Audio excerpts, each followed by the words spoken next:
റാം നാരായണ റാം.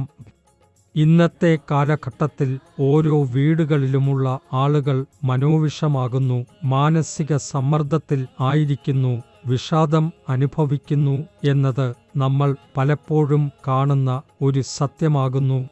ഇതിൻ്റെ ഫലമായി ഒരാൾ തൻ്റെ സന്തോഷം സമൂഹത്തോട് തുറന്നു പങ്കുവെക്കാൻ കഴിയുന്നില്ല. ഈ വിശ്വസൃഷ്ടിയിലുടനീളം ഓരോ ജീവിയും സന്തോഷത്തോടെ സമൃദ്ധിയായി ജീവിക്കാൻ ആഗ്രഹിക്കുന്നു. അതിനായി മനുഷ്യൻ തൻ്റെ കഴിവിനനുസരിച്ച് എല്ലാ ശ്രമങ്ങളും ചെയ്യുകയും ചെയ്യുന്നു. എന്നാൽ ആ ശ്രമങ്ങൾ പരാജയപ്പെട്ടാൽ അതിൻ്റെ ഫലമായി മനുഷ്യൻ്റെ മനസ്സിൽ വിഷാദവും നിരാശയും സ്ഥാനം പിടിക്കുന്നു. അത്തരക്കാർ പോസ്റ്റപ്പ് പ്രോഗ്രസീവലി സമൂഹത്തിൽ നിന്ന് വിട്ടുനിൽക്കാൻ തുടങ്ങുന്നു. അവർ തങ്ങളുടെ ആഗ്രഹങ്ങളും സന്തോഷങ്ങളും പുറത്തറിയിക്കുന്നതുമില്ല. ഇവിടെ പ്രധാനം ചോദ്യമാവുന്നത് ഇത്തരമൊരവസ്ഥയിൽ നിന്ന് രക്ഷപ്പെടാനുള്ള മാർഗം എന്ത്? മാത്രമായൊരു മാർഗമുണ്ട്, അതാണ് സാധന നേടുന്നത്. ആ സാധനത്തിലെ ഏറ്റവും ഉത്തമമായ മാർഗം റാം നാരായണ റാം എന്ന നാമം ജപിക്കുക. ഇത് എങ്ങനെ ചെയ്യാം? ഈ ബീജമന്ത്രം ജപിക്കാൻ പ്രത്യേകമായ ഒരു യോഗമുദ്ര ആവശ്യമില്ല.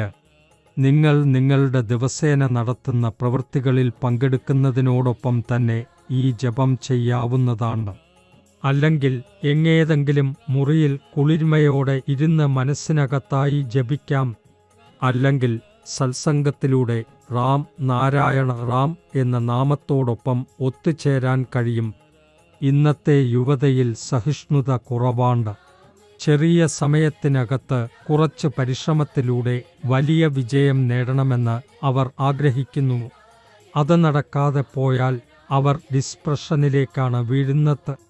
അതുകൊണ്ടുതന്നെ ഇന്നത്തെ യുവജനതയ്ക്ക് റാം നാരായണ റാം നാമജപത്തിൽ പങ്കെടുക്കേണ്ടത് അത്യാവശ്യമാണ്. അങ്ങനെ ചെയ്താൽ അവരുടെ ജീവിതത്തിൽ ക്ഷമയും സഹനവും രൂപപ്പെടും. ഇന്ന് അത്യാവശ്യമായത് നമ്മുടെ വിവേകത്തെ തിരിച്ചറിയുക. ആ വിവേകമാണ് നമ്മെ സുഖം, ശാന്തി, വിജയം എന്നിവയുടെ പാതയിലേക്ക് നയിക്കുന്നത്. ആ വിവേകമാണ് നമ്മിൽ ചിന്തിച്ചറിയാൻ കഴിയുന്ന ആന്തരിക ശക്തിയെ വളർത്തുന്നത്. ആ വിവേകത്തിൻ്റെ ഉദ്ഭവം റാം നാരായണ റാം നാമജപത്തിലൂടെയാണ്. നാം ഈ ബീജമന്ത്രം കൂടുതൽ ജപിച്ചുകൊണ്ടിരിക്കുമ്പോൾ നമ്മിൽ ആന്തരിക വിവേകവും ഉരുതുന്നു. അതുകൊണ്ട് ഇന്നത്തെ യുവത റാം നാരായണ റാം നാമത്തോട് അടുപ്പപ്പെടുകയാണെങ്കിൽ ആന്തരിക വിവേകത്തിൻ്റെ ഉത്ഭവം അവരിലും ഉണ്ടായിരിക്കും. ഓരോ മാതാപിതാക്കളുടെയും ഉത്തരവാദിത്വം അവരുടെ കുട്ടികളെ കുട്ടിക്കാലത്ത് തന്നെ ഈ ജപത്തിലേക്ക് നയിക്കേണ്ടതും റാം നാരായണ റാം നാമത്തിൽ ബന്ധിപ്പിക്കേണ്ടതുമാണ്.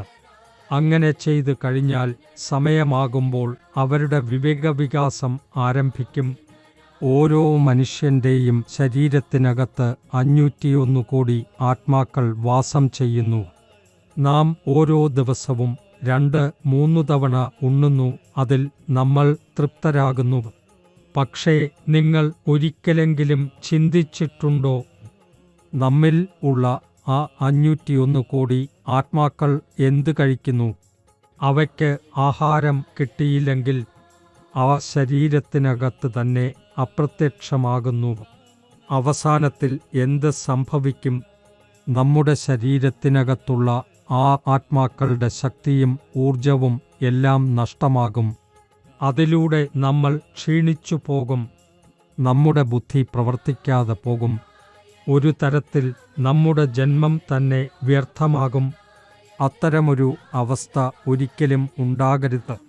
അതിന് കുഞ്ഞുകാരായിരിക്കുമ്പോഴേ റാം നാരായണ റാം നാമത്തിൽ മനസ്സിനെയും ആത്മാവിനെയും ബന്ധിപ്പിക്കണം.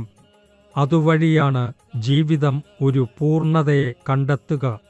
റാം നാരായണ റാം നാമത്തിൻ്റെ ഏറ്റവും ഉത്തമമായ പ്രത്യേകത എന്താണ് എന്ന് നോക്കിയാൽ നമുക്ക് ആദ്യകാലത്ത് ഈ ജപം ചെയ്യണമെന്ന് മനസ്സിലാക്കി ശ്രദ്ധിച്ച് തുടങ്ങണം. എങ്കിലും കുറച്ച് സമയത്തിനു ശേഷം ഇത് നമ്മുടെ ശ്വാസങ്ങളോടൊപ്പം സ്വാഭാവികമായി ഏകീകരിക്കുന്നു. നാം ശ്വാസമെടുക്കുമ്പോൾ അതറിയാതെ പോകുന്നത് പോലെ. അതുപോലെ തന്നെ ഈ ബീജമന്ത്രവും നമ്മുടെ ഓരോ ശ്വാസത്തോടും ഒത്തുചേരുന്നു. റാം നാരായണ റാം.